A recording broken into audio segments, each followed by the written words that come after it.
buat gue karya itu tidak layak dipertarungkan. Makanya gue gak bisa ikutan kompetisi. Karena buat gue karya, Even itu komedi, even itu musik. whatever is it. Gue tidak berani bilang musik itu halal, haram, dan makruh. Yang gue lakukan sampai hari ini, gue cuma minta sama Allah, ya Allah, jika memang musikku ini tidak, nah itu plastik. Yang ke bawah air, ke bawah sungai, ditelan ikan, dibawa anak bayi, yang makannya orang Zimbabwe. Gimana lu mau ke Zimbabwe-nya, gue mau nanya. Gimana? Loh, naik ke atas puncak gunung, kita nemu sampah di atas puncak gunung. Yang di atas puncak gunung siapa? Orang-orang yang di jidatnya ada tulisan pecinta alam. Wow.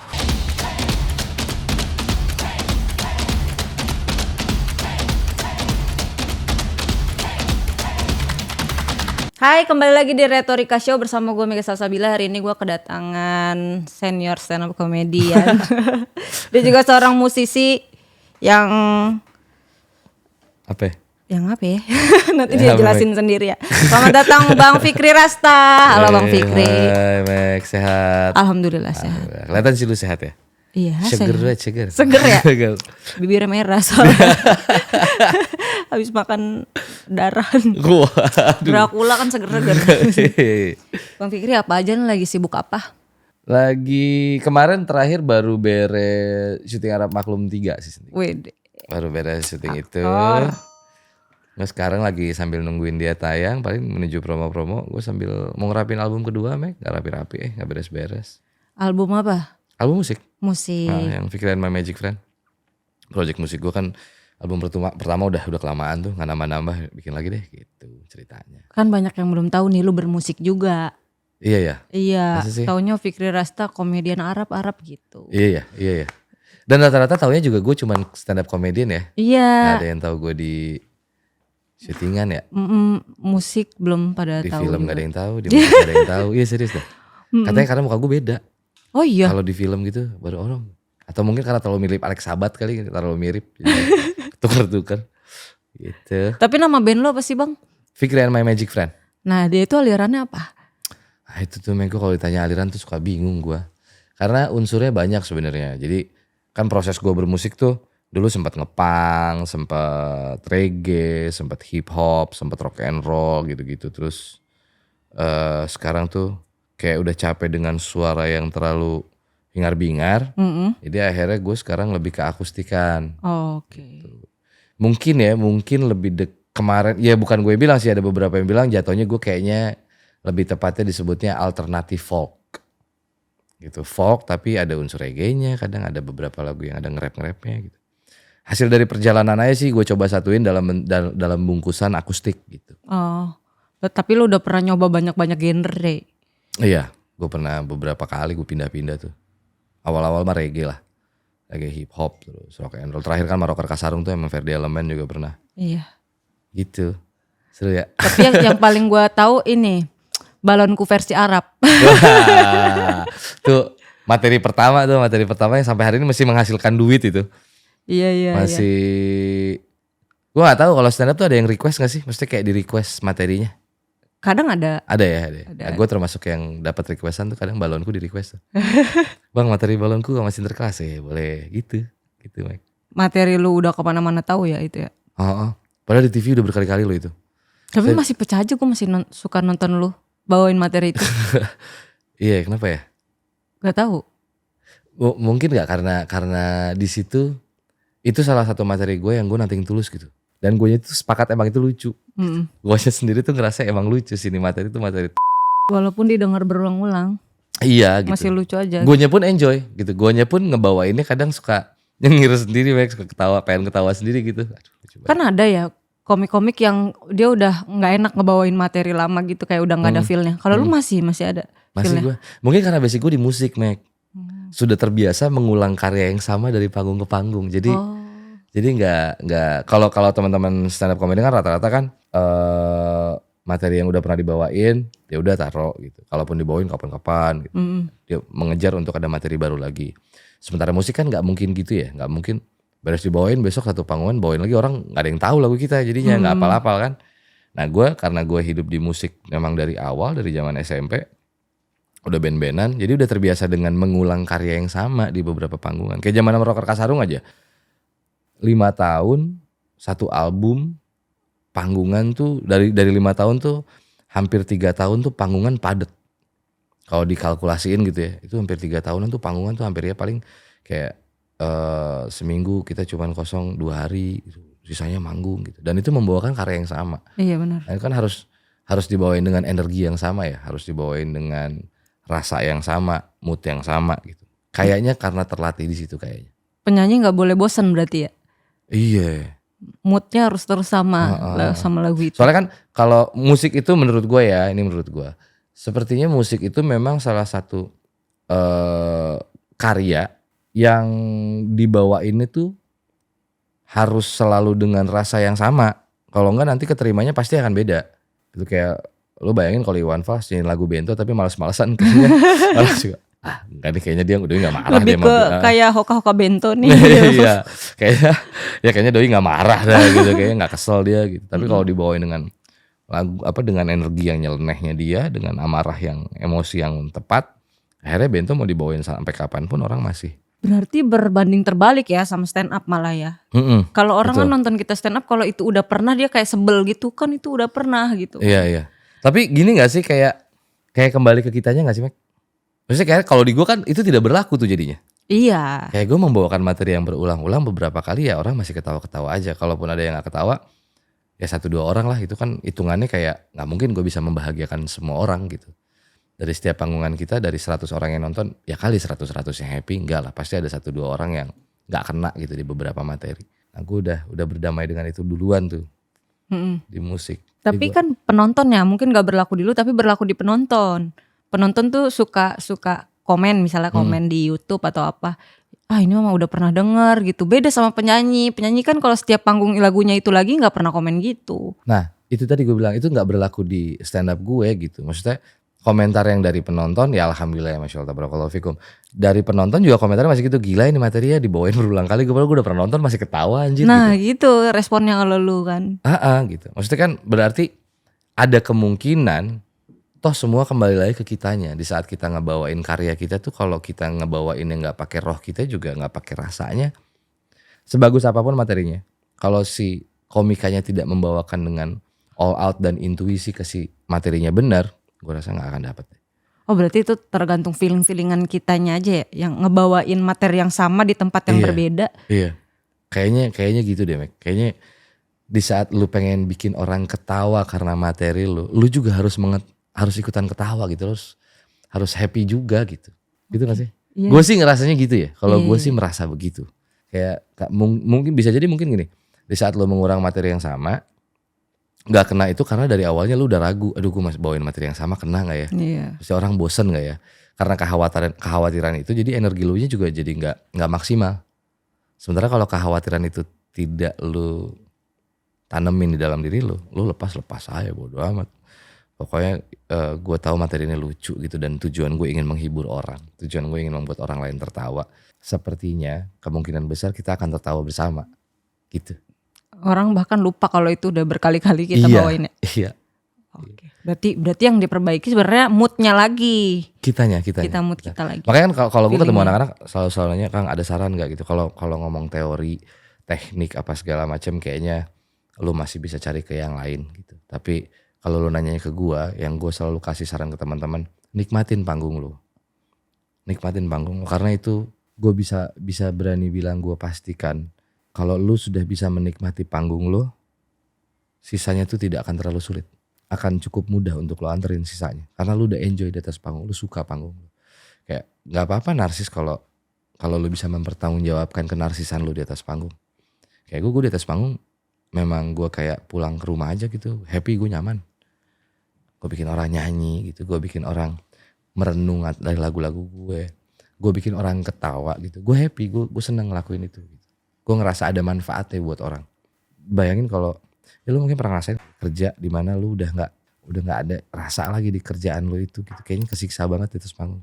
Dan lambat laun kalau itu sudah mulai tidak terkendali, itu akan nyampe ke penonton juga kan. Penonton juga bisa lihat kita nggak nyaman ya. Iya, kayak kita juga pernah kan ngelihat ada yang manggung gitu, terus dia kenapa-napa di atas panggung, terus kita kayak kenapa ya dia kayak ada sesuatu nih gitu. Apalagi orangnya kita kenal gitu. Gue pernah kok bermasalah sebelum naik panggung sama penyelenggara, turun panggung melanjutkan permasalahan itu gitu. Nah di saat gue di atas panggung, gue lupa dengan masalah itu, gue happy aja kayak gak ada masalah. Karena di situ gue seneng gitu. Tapi kalau lu sendiri lebih menikmati panggung stand up apa musik? Biasa musik sih memang. Karena lebih confidence gue lebih ngerasa percaya diri. Gue tuh masih suka minder di stand up sampai hari ini. Kenapa? Karena basicnya gue bukan komika, gue basicnya musisi gitu. Jadi kalau ketemu teman-teman komika yang memang jago gitu, gue kayak, anjing jago-jago ya mereka ya gitu. Mungkin rasa yang sama di saat teman-teman komika ngeliat gue band musik, anjing emang Fikri mah kalau di musik yang dilalap banget ya gitu. Segala macam. Ya gue tuh ngeliat itu dari teman-teman yang lain gitu, keren. Gitu. Kadang suka ketemu yang junior gitu, tapi karena gue senior, jadi kadang kalau ada dapat panggungan bareng, kan suka ada moral ya, jadi gue ditaruhnya di belakang gitu, guest star gitu. Gue tidak terlalu nyaman dengan itu. Kalau alasannya karena gue lebih senior, karena gue juga kadang suka ngerasa lucuan dia nih, jangan gue. Pernah waktu itu kalau nggak salah diajakin Iyam, fix susunannya mau gimana gini. Gue mau depan aja Yam gitu, jangan depan lah, mati gue gitu. Yam, ya udah lu duluan, habis lu gue Yam, habis gue baru tuh Ali Akbar apa siapa gitu. Oza, ya Ali Akbar terus Oza, gue bilang gitu aja udah mereka aja yang duluan. Nah karena Kang, soalnya Kang, nggak apa-apa, gue bilang nggak apa-apa, memang kalian lebih lucu faktanya, nggak ada masalah dengan itu buat gue mah. Urutan terakhir depan belakang nggak ada. Lu ada di posisi itu menurut kalau kayak ngomongin urutan aja ya, gue kalau diurutin gue nyaman di saat gue ada di urutan kesekian karena memang secara proporsionalnya harusnya di situ gitu. Lu nggak pernah request gue harus di belakang, harus di depan gitu ya? Cenderung nggak peduli gue cenderung nggak peduli mau sebelum gue siapa, gue sesudah siapa. Di saat gue di atas panggung, so that is my stage. Setelah gue ya udah bukan panggung gue lagi, panggungnya mereka, silakan. Tapi dibanding lu bermusik sama stand up berapa lama? Apanya? Jaraknya lu berapa lama bermusik, berapa tahun stand up? Wah, jauh banget. Gue dari SMP ngeband yang seriusan ngeband itu SMA. Stand up ya baru dari awal umur stand up aja. 13 tahun. 13 tahun berarti. Nah dari tahun 2011 ya awal stand up kan. Dari 2010 ke bawah ya dunia gue hanya film, musik. Jadi gue kayak main film, gue pernah di sketsa trans dulu apa segala macam. Ya itu tempat gue cari duit. Ya gue juga suka dunianya, gue suka dunia acting, gue suka dunia sketsa gitu-gitu gue suka. Tapi musik tuh emang gak pernah berhenti. Gak pernah berhenti gue dari dulu, selalu bermusik. Cuman ya gak kecium aja, ya karena kita gak ada media musik sekarang. Media musik kita cuman platform digital ya, Spotify yang gitu-gitu. Sementara Spotify yang gitu-gitu kan media yang tidak kuat untuk mempromosikan karya-karya kita. Karena orang yang megang itu ya mau dengerin yang dia mau denger. Gitu. Lagu-lagu yang baru yang belum pernah datang ke kuping dia gak tahu, sehingga gak dia cari juga. Kalau di zaman gue dulu masih enak tuh, masih ada radio yang random lagu siapa kok enak ya gitu. Atau ada MTV gitu, ada TV yang memang dia medianya tuh khusus musik. Kayak Inbox gitu ya, dahsyat gitu ya. Iya masih ada yang kayak gitu. Sekarang kan udah gak ada sama sekali. Kita kita harus nunggu lagu kita ada yang make di TikToker. Baru jadi viral. Itu juga katanya harus diakal-akalin ya. Kalau pengen cepat gitu, kalau pengen organik kayaknya katanya bakal lama banget, tapi ya sudahlah, nggak apa-apa. Karena lu suka aja ya bermusik, jadi lu nggak peduli gitu ya? Iya, gue di musik tuh kayak kayak tempat gue pulang deh ibaratnya gitu, tempat gue healing. Jadi selama ini lu tinggal di mana? Nggak pulang-pulang? Tinggal di luar rumah aja, cari nafkah gitu. Musik tuh tempat pulang maksudnya gimana? Tempat healing gue itu bermusik. Di saat gue bermusik gue happy. Di saat gue bermusik gue lupa dengan sejuta masalah gue. Di saat gue bermusik gue ngerasa menjadi manusia yang punya manfaat. Bukan berarti di tempat yang lain gue tidak merasa bermanfaat. Cuman karena musik adalah dunia yang gue gelutin dari dulu. Dunia seni yang gue gelutin dari dulu. Jadi otomatis kayak kalau udah di musik tuh confidence gue full gitu. Gue tuh pede gitu. Kayak nge-charge energi lu lagi ya? Iya. Happy aja gitu. Udahnya tuh seneng lagi gitu. Secapek-capek apa kurang tidur sebelum naik panggung tuh sampai udah gue merem dulu nih, gue ngantuk banget gitu. Di atas panggung tuh kayak gak ngantuk aja gitu Mek. Udah pegang gitar nyanyi gitu, seru gitu. Ngeliat orang nyimak lagu gue, ngeliat orang kadang ada yang singelong lagu gue gitu. Seneng aja. Tapi lu pernah gak salah kunci? Oh sering, gue salah lirik kayak sering Mek. Kok bisa sih musisi? Tahu. Tapi orang nggak ngeh ya, penonton tuh nggak ngeh Yang udah ya? tahu lagu gue enggak. Oh ngeh. Yang gue agak lumayan kalau di teman-teman musik gue lumayan dikenal emang agak jago improvisasi lah tanda kutip gitu. Jadi lu kalau salah nggak ngeh gitu orang? Nggak. Yang udah hafal banget baru ngeh. Ya kan gue tahu nadanya nih, gitu gue udah tahu nadanya. Liriknya apa ya lagu ini ya gitu. Kadang gue ada waktunya nyanyi gue belum nyanyi, anak-anak tahu tuh. Kadang gue kan sama Hari kan berdua. Hari udah tahu dong, lupa di lirik nih. Suka nyanyi ya udahlah, nggak ketemu di otak gitu. Tapi gue tahu lagu ini temanya apa. Jadi gue bikin lirik dadakan aja di atas panggung itu yang tidak keluar dari temanya gitu. Kalau ref kan otomatis hafal biasanya. Itu nggak sekali tuh, sering. Sering turun panggung tuh player gue biasanya banget ya si Bang Fikri ya. Kenapa memang? Lupa kan lirik ini lu? Iya lupa gue, ngeblank gue tadi. Saking kebanyakan lagu ya? Mungkin. Apalagi zaman di Rocker Kasarung kan itu produktivitasnya gila-gilaan tuh. Rocker Kasarung tuh asal kumpul 1-2 lagu menjadi pasti. Kan itu lumayan mendidik gue banget sih sampai hari ini gue bikin lagu tuh nggak terlalu kesusahan, gampang. Ya terlepas lagu itu enak atau tidak buat orang ya. Tapi kan kita yang buat ya itu pasti enak buat kita dulu. Iya. Kalau lagu kan enak buat kita dulu baru kita berani share ke orang kan. Betul. Kalau kitanya ngerasa lagu kita nggak enak ya kita juga bingung nge-share-nya. Betul. Dulu yang ngomong gini, oh gila, bahasa lu bahaya. Karena yang pertama kali ngomong ini ke gue, kalimatnya kurang lebih seperti itu Ian Antono. Siapa tuh? Gitarisnya God Bless. Wow. Itu udah living legend ya. Wow. Dia pernah ngomong sama gue gini. Gue star legend bro. Setara legend tuh. Om Ian tuh dulu pernah ngomong, adalah satu momen kita ngobrol ketemu. Terus gue bilang, Om gimana ya supaya lagu kita disukain orang. Terus dia bilang, lu dulu yang harus suka. Jangan pernah berharap lagu lu disukain sama orang. Kalau lu gak suka sama lagu lu. Itu gitarisnya God Bless. Tahu God Bless kan lo? Yang rumah kita, panggung sandiwara dunia ini. Anjing Ahmad Albar bro. Statement itu dari. Tapi kiblat lu bermusik siapa bang? Kalau di musik kiblat gue tuh rata-rata sosoknya, Mek. Bukan lagunya, bukan genrenya. Jadi kayak gue suka sama Bob Marley karena dia menyuarakan kemanusiaan, karena dia menyuarakan perdamaian gitu.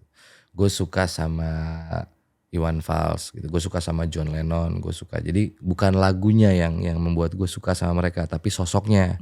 Makanya mungkin itu juga yang nge-trigger gue banyak sekali mencoba sekian banyak genre gitu.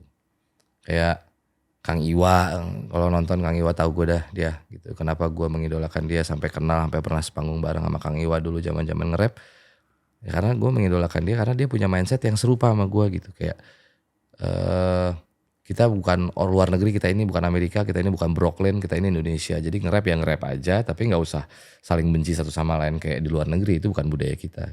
Kita harus jaga kultur kita gitu.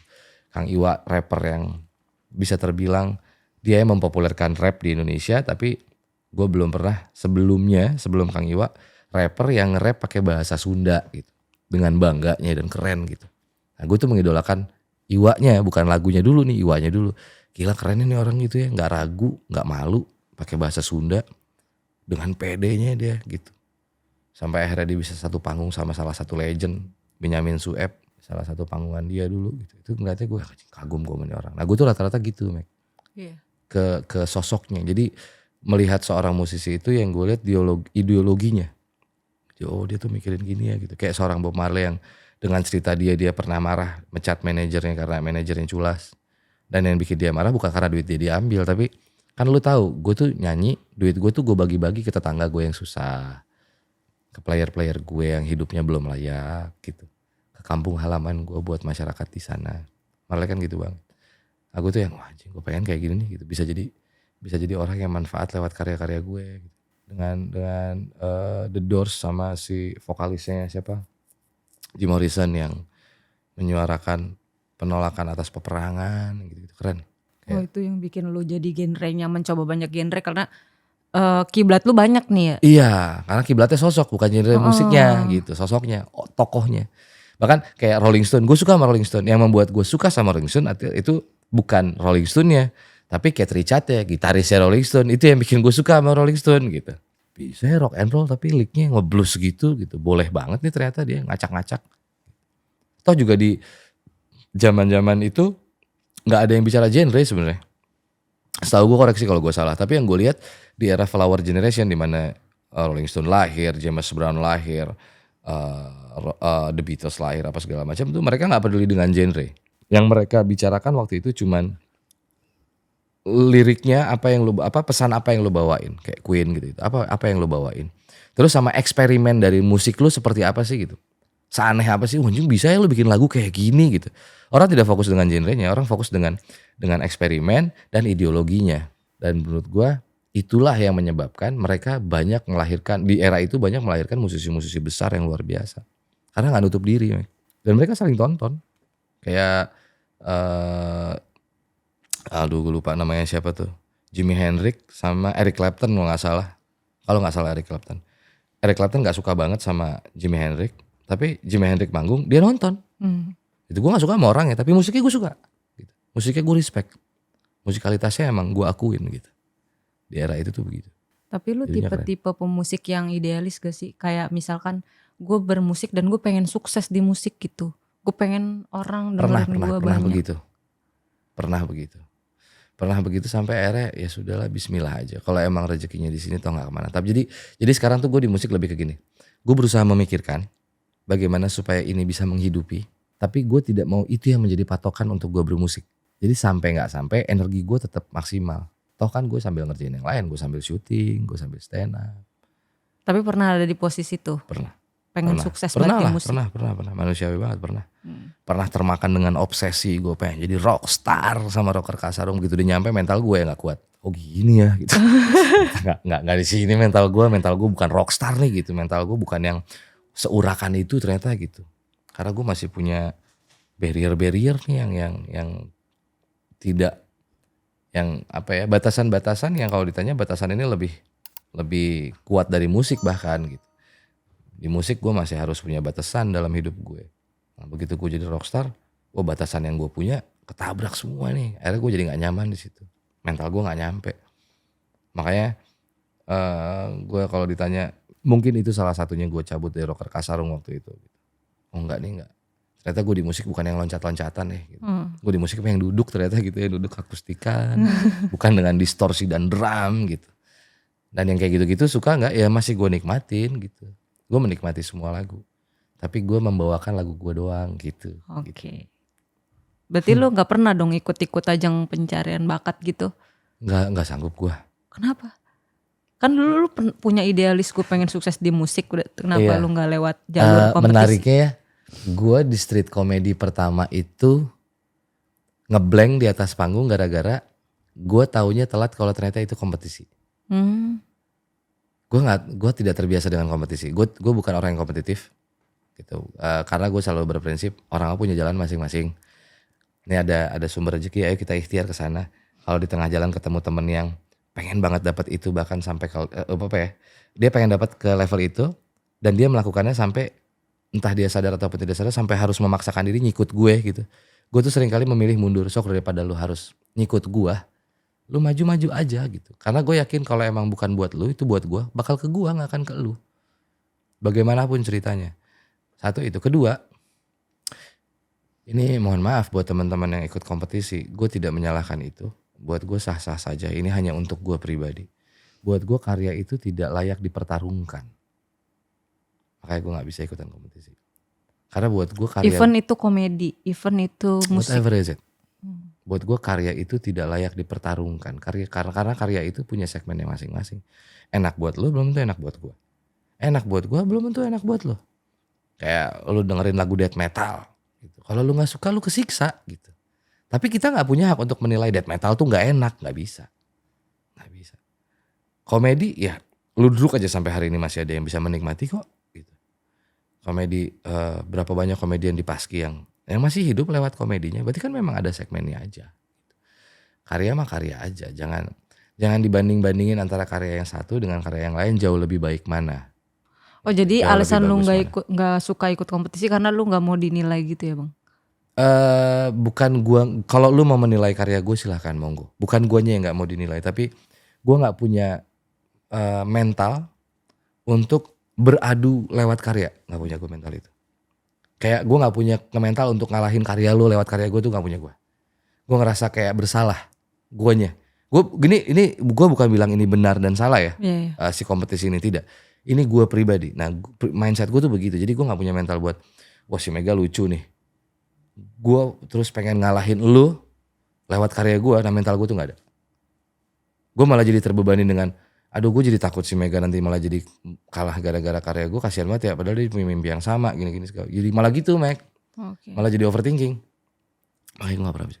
Jadi waktu ikut street comedy tuh awalnya di Bogor. Ternyata di Bogor masuk ke semifinalnya di Marley Cafe dulu.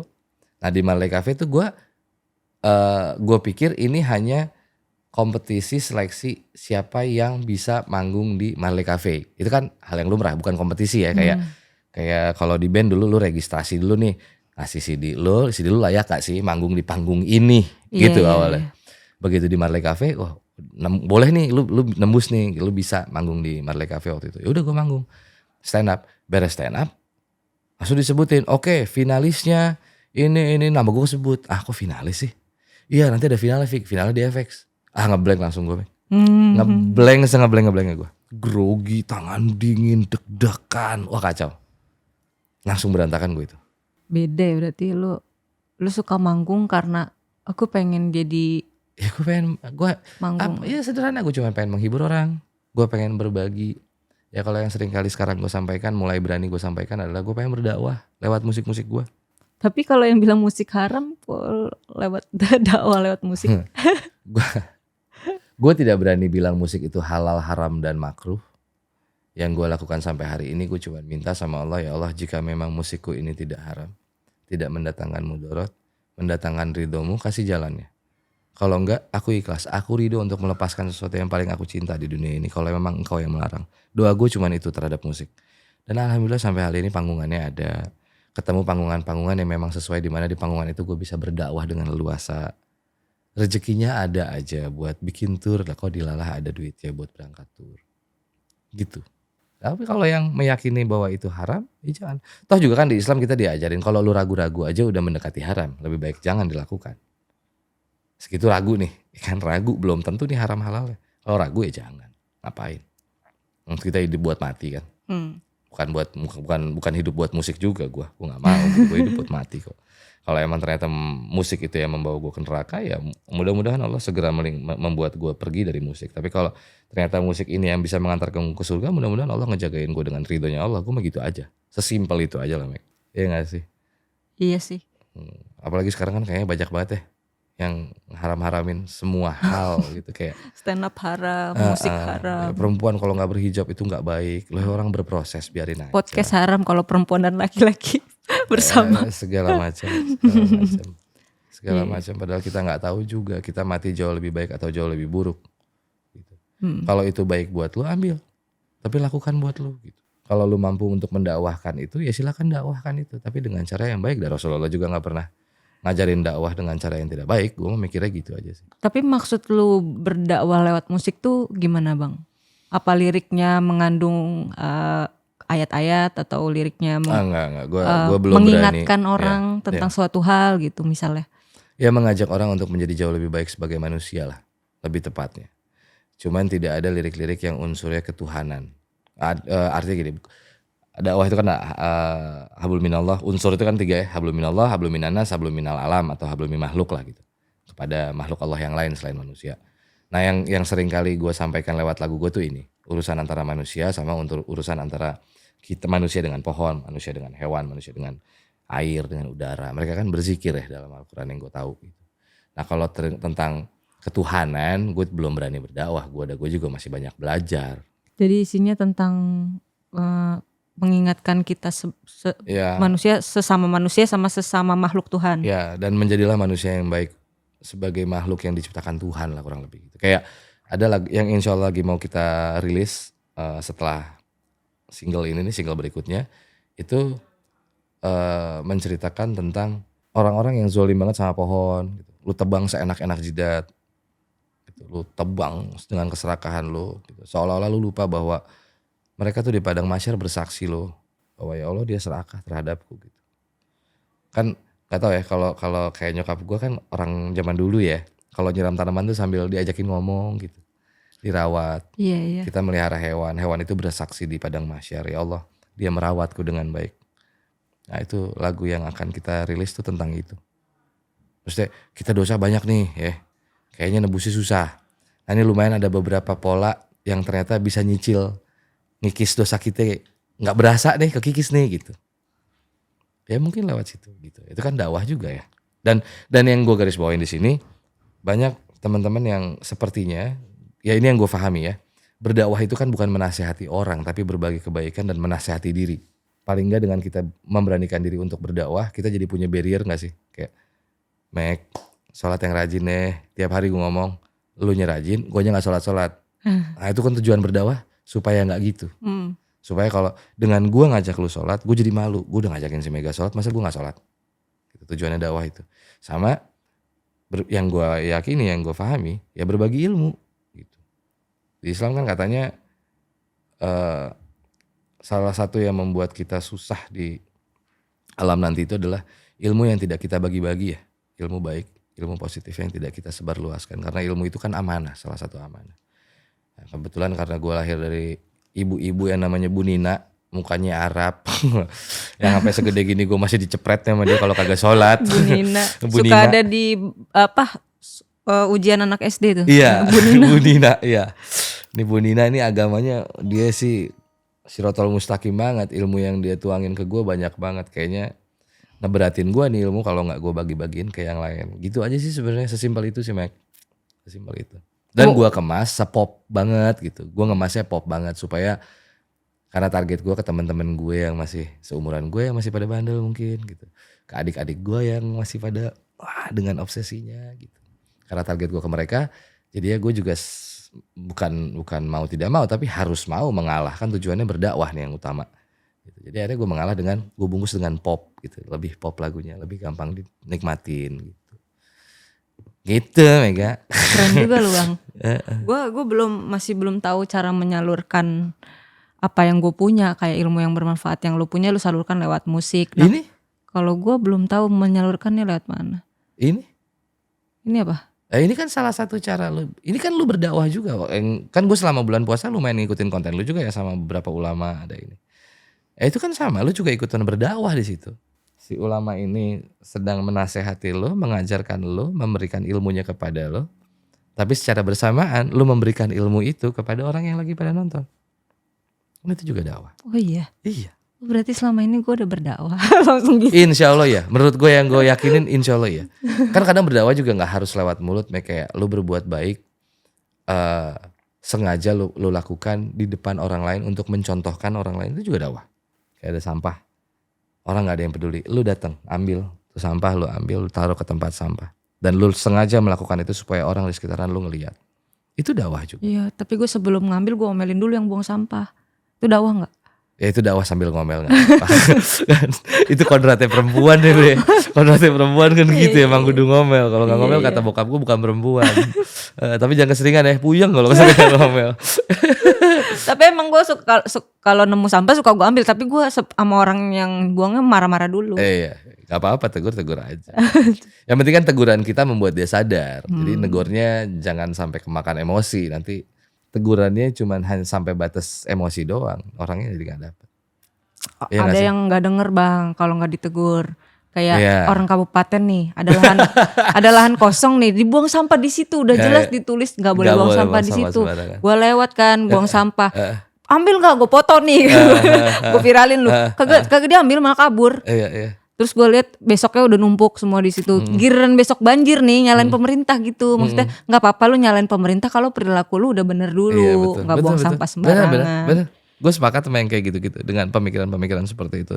Terlepas pemerintah baik atau tidak, benar atau tidak, kitanya dulu usaha biar lingkungan kita nggak banjir dulu gitu. Ya kan paling nggak dari lingkungan kita dulu ya, dari sekitar kita dulu kan gitu kan. Dari kita ke teman kita yang paling dekat. Kalau gue ke anak gue itu dulu dicicil, diperbaikin satu-satu, baru yang gedenya lu protes gitu. Sepakat gue. Iya kan. Tapi lucu ya, itu lucu tau. Lu suka merhatiin gak sih sekarang tempat sampah yang bukan tempat sampah, tulisannya di daerah aneh. Iya. Ya, yang buang sampah di sini gue sumpahin masuk neraka lu, nggak keluar gak diampunin, mati kafir, udah aneh-aneh tuh, aneh-aneh, lucu. Tapi masih ada yang buang. Lucu. Nah tapi gue pernah dinasihatin sama salah satu guru gue, itu salah satu zolim yang ngeri loh. Ke lingkungan kan. Gak cuman ke lingkungan Ke kan. orang masyarakat di Bahkan ke sekitar. manusia yang lain. Sekarang kan gini, gue sumbang sih gue nggak ada artinya mungkin dibandingin orang-orang di luar sana, tapi lumayan aktif lah gue di tentang lingkungan hidup. Sekarang itu hampir bisa dipastikan 99% bayi yang lahir di muka bumi ini di dalam tubuhnya mengandung mikroplastik. Karena plastik-plastik yang tercecah jadi mikro itu ke bawah air, kemakan sama ikan, kemudian ikannya dimakan sama anak-anak kita, kemudian ikannya itu dimakan sama Ibu hamil. istri ibu hamil, kemudian masuk ke janin dan lain sebagainya macam. Itu dosa, Mega. Gue percaya itu dosa, lu zolim. Nah, jangan sampai, karena susah, kan kita nggak tahu nih sampah ditelan sama anak siapa. Ini urusan hablum minanas nih, Meg. Yang gue belajar, kan Allah itu ikut campurnya urusan kita sama Allah, urusan kita sama manusia, urusan kita sama makhluk Allah yang lain, itu harus diselesaikan di dunia sebelum kita meninggal. Itu yang gue tahu ilmunya kan begitu. Berarti kan sebelum gue mati, kalau gue punya salah sama lu, gue minta maaf dulu dong sama lu. Mega, maafin abang ya kalau abang punya salah, Meg. Terlepas orangnya mau maafin apa enggak kan? Udah itu udah nafsi-nafsi. Kan dalam Islam kan memaafkan itu kan masing-masing. Gue punya kewajiban untuk minta maaf, lu punya kewajiban untuk memaafkan. Kepada siapa? Kepada Allah. Tapi sebagai manusianya kita harus melakukan praktek itu. Tapi kan kalau ketahuan, Meg, iya gue salah sama lu, gue samperin lu, gue telepon, gue teror, gue datang ke sini, gue kirim surat, bisa. Nah itu plastik. Yang ke bawah air, ke bawah sungai, ditelan ikan, dibawa anak bayi yang makannya orang Zimbabwe. Gimana lu mau ke Zimbabwe nya gue mau nanya? Gimana? Lu minta maaf, udah ketemu bahasanya lu gak ngerti. Dan gak mungkin ketemu. Gak mungkin ketemu. Gimana caranya lu bisa tahu bahwa itu adalah plastik lu? Walaupun lu menyuarakan udah makan ikan air tawar aja, gak usah. Sama aja. Sama aja. Air yang mana yang tidak tercemar sekarang? Kan itu kan dari hulu ke hilir, Meg. Abang kan suka naik gunung gede nih. Itu sekalinya opsian pada bersih-bersih gunung. Terus sekali turun nih 2 ton. Nurunin sampah. Buset, sampah, gue kira ikan. Sampah. Naik ke atas puncak gunung, kita nemu sampah di atas puncak gunung. Yang di atas puncak gunung siapa? Orang-orang yang di jidatnya ada tulisan pecinta alam. Wow. Iya. Dipotong orang nih. Nggak apa-apa, silakan sampaikan ini. Silakan potong ini, viralin, silakan, gue nggak takut karena statement gue bisa gue pertanggungjawabkan. Semua NGO berebut benderanya yang paling benar secara sistematis. Turunin semua bendera lu. Naikin satu bendera polos yang putih. Ayo kita benerin sama-sama. Kalau lu yang berhasil menyelamatkan bumi ini dari sampah-sampah yang kotor, alhamdulillah anak cucu gue yang nikmatin. Gue yang berhasil, alhamdulillah anak cucu lu yang bisa nikmatin. Kenapa jadi berebut si paling bersih, si paling ngebersihin siapa? Lalu mau naik ke atas, sekarang gini, yang bisa naik ke atas gunung mungkin nggak orang-orang yang nggak punya ilmunya naik ke atas gunung? Mungkin gak orang-orang yang gak pernah naik gunung? Gak mungkin, Meg. Pasti orang-orang yang di jidatnya distempel pecinta alam, pendaki, si anak gunung, si anak adventure. Pasti itu yang naik ke atas gunung. Gak mungkin emak-emak tukang ulek yang naik ke atas gunung. Gak mungkin. Gak mungkin anak-anak boarding school yang tiap hari dengan internet dan hidup di mall yang naik ke atas gunung itu. Walaupun sekarang sudah mungkin. Kalaupun sekarang orang ini diajak ke atas gunung, yang ngajaknya anak gunung. Kalau sampai dia nyampah di atas gunung, berarti nggak lu edukasi. Yang salah siapa? Ya lu lagi. Kan gitu, Meg. Kalau di kota ya kita yang nyampah. Kalau di atas gunung nggak mungkin orang kota yang nyampah. Nggak mungkin. Orang kota yang suka naik gunung mungkin. Iya. Kan gitu. Mau dipotong-potong nggak apa-apa. Viralin aja kalau perlu, viralin biar orang sadar semuanya. Berarti menurut lu orang-orang yang naik gunung dan buang sampah itu zolim? Itu orang ini zolim, kesanaan dikit, kesanaan lagi. Nah itu lengkap. Udah jolim banget. Iya, bisa karena dia punya ilmunya, Meg. Dia punya ilmunya bagaimana kita harus menjaga lingkungan. Sudah tidak mengedukasi masyarakat ilmunya, dia nggak ngimplementasiin, malah ikutan ngerusak. Coba, apa bedanya sama pemerintah yang diprotes? Ya kan? Sama. Tadi yang lu bilang benar, lu protes lu jago, tapi implementasi diri lu masih pada berantakan. Benerin diri lu dulu supaya kalau lu protes, lu gagah, lu keren. Gue perokok berat. Apa Fikri udah bersih? Belum. Gue masih refleks buang pelang karena gue tidak berhasil mendidik jari gue untuk lempar puntung rokok. Akhirnya gue ngerokoknya yang kretek. Supaya bisa terurai sama alam. Sama alam karena ini organik gitu. Seminim apapun ikhtiar buat lakuin itu. Jangan bodoh amat. Masih nemu, Mega. Abang tuh kalau ke atas gunung masih nemu. Kita kalau di atas gunung kan kalau mau boker gali tanah. Lu ke Gunung Gede dah. Gali sampah beneran. Beneran. Kalau ada yang bilang, itu Fikri fitnah, ayo kita ke sana kita buktiin fitnah dari mana, orang gue bolak-balik situ. Gue tahu kondisinya seperti apa. Udah tahu pohon harus ada, ditebang, digundulin, banjir, nah baru. Zolim sama orang Jakarta. Karena ngirim banjir dari Bogor. Iya. Iya. Kan kayak gitu terus yang terjadi. Gitu, Mek. Berarti kemarin yang banjir di Bekasi juga salah satunya sampah dan pohon-pohon yang digundul. Yang menarik. Bogor dari dulu di mana posisinya? Di atas di bawah? Di atas. Kok dulu nggak banjir sekarang banjir? Emang Bogor juga banjir? Iya. Nah, kemarin banjirnya larinya ke Bekasi. Lah yang kemarin di puncak banjir, Mega. Kok bisa? Banjir bandang. Di puncaknya banget? Di puncak. Kok bisa? Lah? Airnya nggak turun? Ya karena resapannya sudah digundulin. Pohonnya ditebang seenak jidat sama mereka demi resort. Demi villa-villa yang megah, yang mewah. Boleh gak sih? Boleh kok, boleh. Emang Allah ciptain bumi beserta isinya buat kita manusia. Tapi sesuai porsinya kan lambung lu 1, bukan 12 gitu maksud gua. Kenapa harus segitu serakahnya?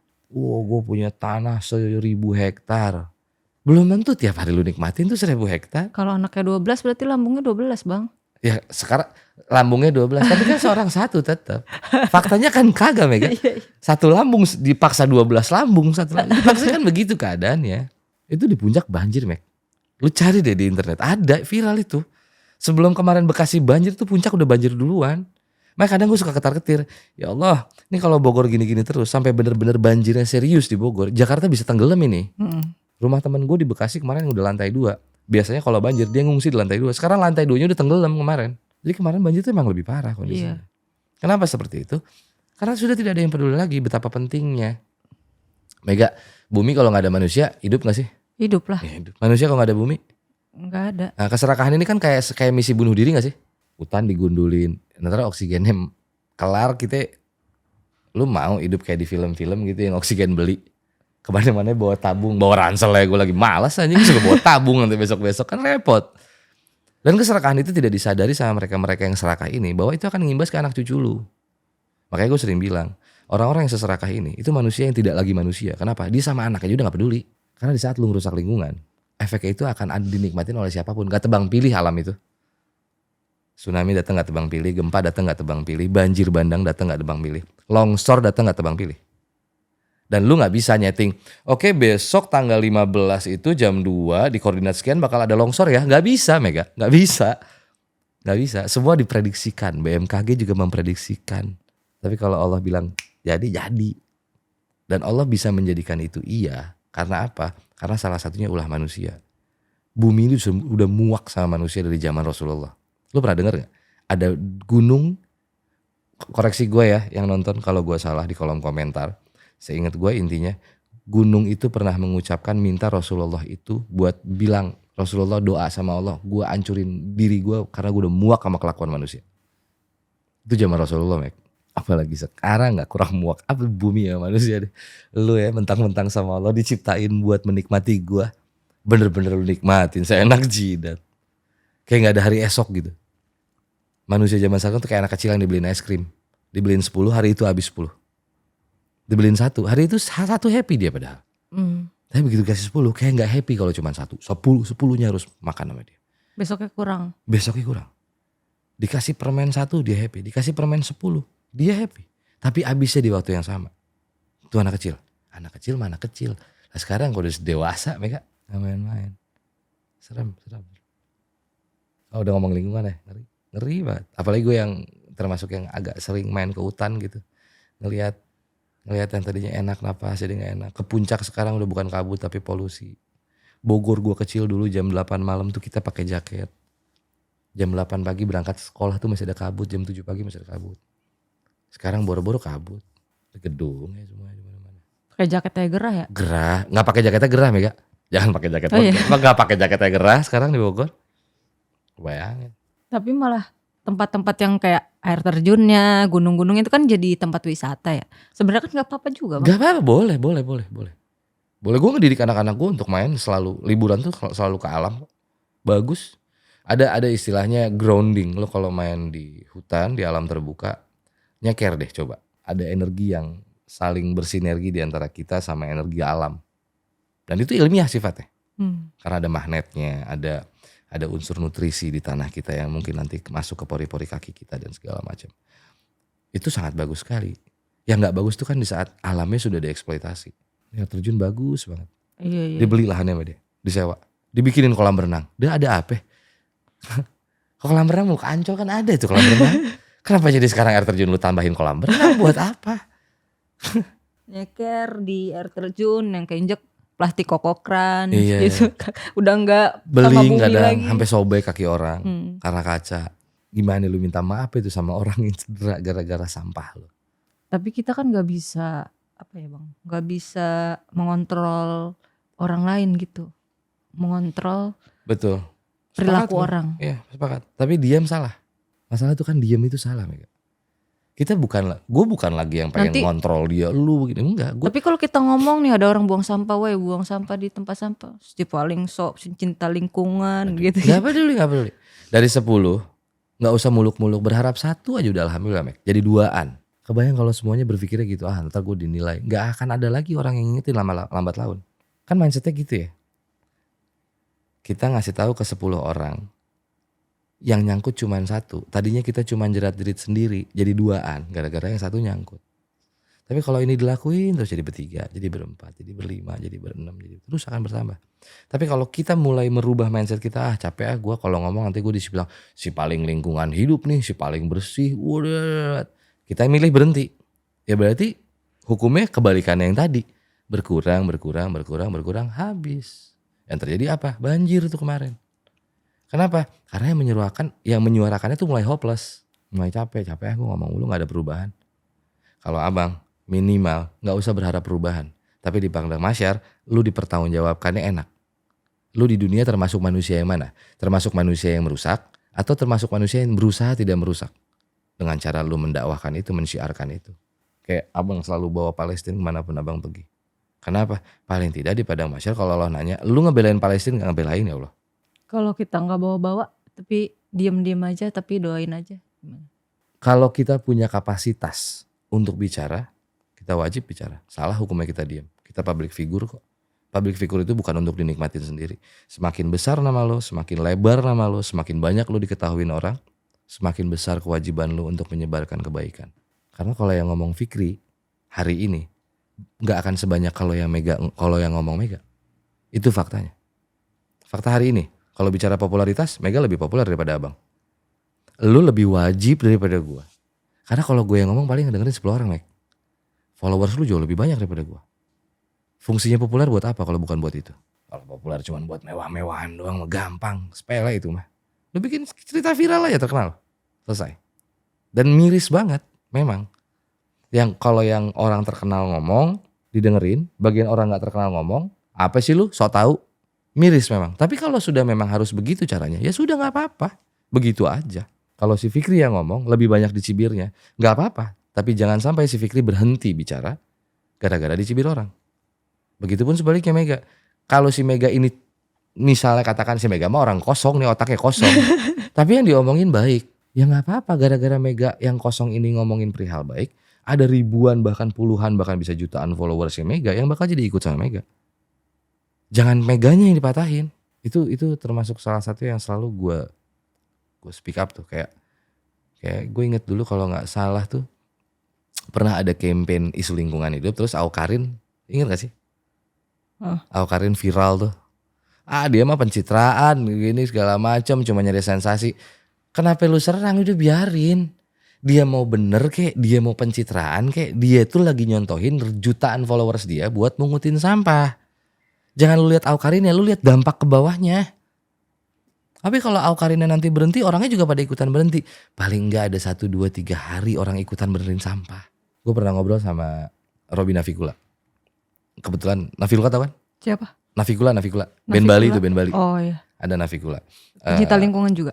Iya, aktivis banget Bang Robby Navikula. Gue ngobrol sama dia, sama beli Robin. Terus dia bilang gini, Fik, ada yang paling aku banggakan sebagai orang Bali. Apa? Hanya Bali satu-satunya di dunia ini yang 1 hari itu tidak mencemari lingkungan. Pas hari raya Nyepi. Iya.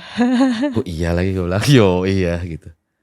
Dan dari situ gue berpikir, kok gue kayak ngerasa ketampar ya. Karena di Islam itu juga diwajibkan untuk kita peduli terhadap lingkungan. Rasulullah ngajarin kita, Allah cinta kebersihan kan. Kebersihan, Keindahan. bersih, sebagian dari iman. Sebagian dari iman nih Mek. Keimanan lo yang 100% itu sebagiannya adalah bersih. Berarti kan kewajiban dong. Nah kita nih yang katanya sering ngafir-ngafirin orang yang di luar agama kita. Di Bali ada orang Hindu yang satu hari itu menjaga lingkungan, tidak mencemari lingkungan. Bahkan gak nyalain lampu ya. Bahkan gak nyalain lampu. Terlepas di luar itu seperti apa. Mari kita lihat satu angle ininya dulu. Bahwa kalau dia bisa kok kita gak bisa. Karena kesadarannya dihilangkan kah atau memang sudah hilang, gue gak ngerti deh. Cenderung dihilangin sih kayaknya. Iya gak sih? Kayak secara sistematis dibikin orang tidak peduli terhadap lingkungan.